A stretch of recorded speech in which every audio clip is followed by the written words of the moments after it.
પણ સાસુમાં એ સાસુમાં છે. એને હાહુનો રંગ ન બતાવે ને ત્યાં સુધી મજા ન આવે. નકર અત્યારની દીકરીઓ બધી ભણી ગણેલી મળે છતાં પણ હાહુમાં એને ખીજાવું જ પડે.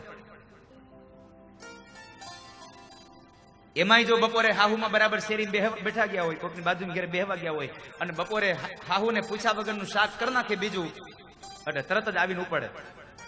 દૂધીનું શાક કરવાનું હતું, ભીંડો હાંજે, તો હવે ભીંડો હાંજે નહીં તો દૂધી હાંજે કરજો, શું ફેર પડી જાય? પણ ઈ ખીજાય નહીં તો મેળ ન આવે, કારણ કે સાસુમાં છે. પણ આ દુનિયામાં વ્યાસપીઠથી કહેવાનો મને આનંદ છે સાહેબ કે જ્યારે સાસુ પોતાની સાસુપણું દૂર કરશે ને ત્યારે આ દુનિયામાં કોઈ પણ દીકરી પુત્રવધુ નહીં દીકરી બનીને આવશે સાહેબ, જ્યારે સાસુપણું દૂર થઈ જશે. પણ આપણે સાસુ મને પૂછ્યા વગર કેમ કરાય? અત્યારની દીકરી બધી ભણેલી ગણેલી છે અને ભણેલી ગણેલી દીકરીઓને બહુ રોકટોક ન કરવી, એને એના કામ કરવા દેવા, એને થોડીક છૂટછાટ આપી. અને હા, બહુ સીધી વાત કહું કે દીકરાની વહુને છૂટછાટ આપવી.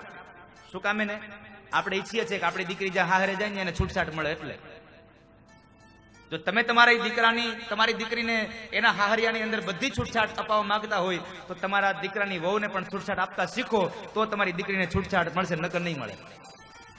આ તો એક વાત અહીંયા આવી થઈ કે મારી દીકરીને છૂટછાટ મળે અને મારા દીકરાની વહુ ના હો, અમારે તો બધી મર્યાદાઓ રાખવાની, તો તમને મર્યાદાઓ નડે.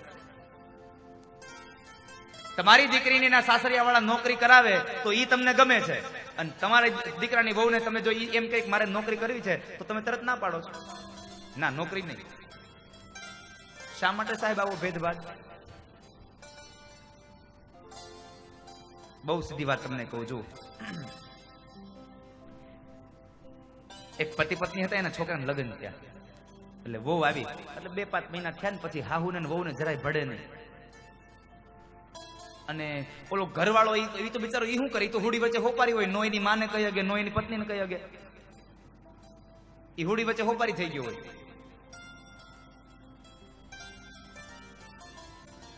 એટલે થોડાક દી થયા ને એટલે આમ બહુ ઝઘડો ચાલ્યો વહુ ને સાસુમાં વચ્ચે. એટલે સાસુમાં પડોશમાં બેહવા ગયા, એટલે વાતમાંથી વાત નીકળી તો કે મારો છોકરો તો હાવ બાયલો થઈ ગયો છે, એની વહુને પૂછ્યા વગર પાણી નથી પીતો, મારું તો કયું કરતો જ નથી, હું કાંઈ કઈ કહું એટલે એની વહુને પેલા પૂછે.